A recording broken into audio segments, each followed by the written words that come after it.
Oh, hey there, Brickies. Alright, so it's been 1 month since I got my ARCADE1UP Star Wars cabinet, and I'm here to tell you if I still think it's worth it. So this isn't a review, this is just giving my experience with the cabinet after 1 month of owning it. But before we get into that, today's shoutouts go to Exelnite and Womp. I hope I pronounced your names correctly. Thank you for all the support, and thank all of you guys that are watching today's video. Let's get right into it. So as you guys can see, there's no more room. There is no more room in this arcade. I had one more spot open. One more spot. One more arcade cabinet. It had to be the perfect option. These games are great right here. This is the granddaddy of them all. I've had it for 1 month, and it's become my favorite ARCADE1UP cabinet of all time. So, this stands about 2 inches taller than the average ARCADE1UP. That's due to its customizer. It's about 2 inches taller, making the cabinet appear taller. It's got this beautiful yoke control, which ARCADE1UP, replicated beautifully. It has awesome artwork, which you can't see because of my limited space, but I'll probably post a photo right here. So that's the only bummer about my current arcade. You can't see the side arts, but it is what it is. So as you can see, the marquee lights up right here. All my other ones don't do that. So this is like groundbreaking for me, and it's really cool to have.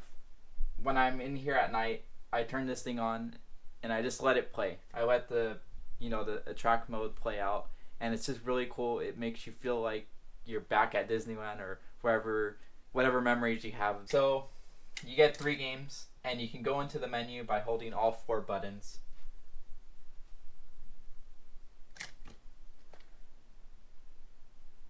So you get Star Wars, The Empire Strikes Back, and Return of the Jedi, all with settings that you can, change the difficulty, make it harder or easier, your starting shields, so the amount of times you can get hit in the game. So there's a lot. You can, activate the attract mode if you want, all that good stuff. The Star Wars Atari game, I never actually got to play and experience in the arcades. It was before my time. But I had the game on GameCube. It was like this promotional disc, and it was a lot of fun.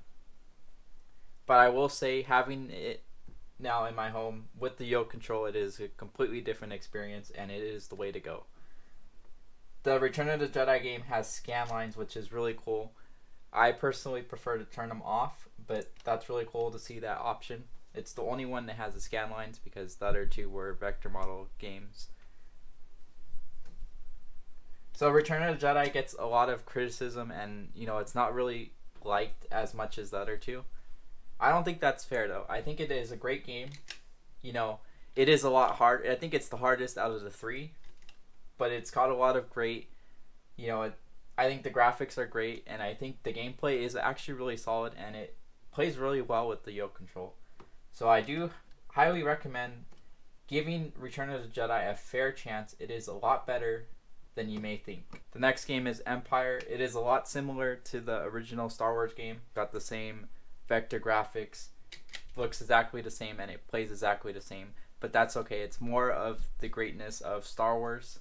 So it is a must play, and I highly recommend Empire as well. The game I play the most is the Star Wars game, which is, the main reason why you're even going to buy the cabinet. So how does it play? How does the yoke control perform? It performs very well, and there is actually a secret menu where you can calibrate if it's not as responsive as you think it should be. So I think that's really cool. The reason this is the best ARCADE1UP cabinet ever released, and the one that I would highly recommend if you can just get one, is because of this yoke control. There's just no other experience like this. The other arcade cabinets are great, but this is just taking everything to a whole new level. And I know this cabinet's been out for a while, but so there is 2 different models of this cabinet.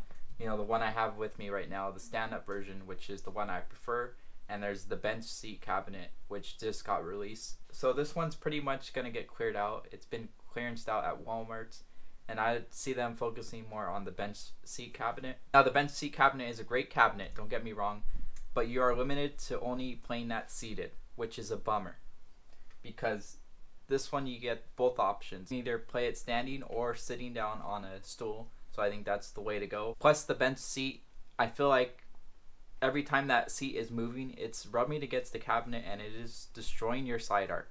You know, you probably aren't going to sell it, but that's going to be a bummer, and that would be something that would bother me, you know, after a while, seeing my cabinet, you know, deteriorating just where the rail is. But still, that's something to keep in mind. So I'm going to close out this video saying I highly recommend this. This is the best ARCADE1UP cabinet ever released. I will stand by that word. 3 games, this is the only way you're going to ever get them. You know, yes, there is 2 different versions, but these will remain exclusive forever.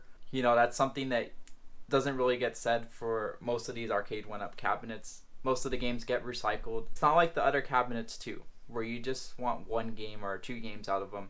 I feel like these 3 games are all very solid, and these are all really enjoyable. You will not get tired of these games. I hope you guys enjoyed this video. Let me know what you think about the Star Wars cabinet in the comments below. If you are new to this channel, consider subscribing by clicking this icon right here. There's going to be another video followed by a playlist. I post a lot of arcade and video game related content, so if that interests you, consider subscribing today. And remember, until next time, see you next time.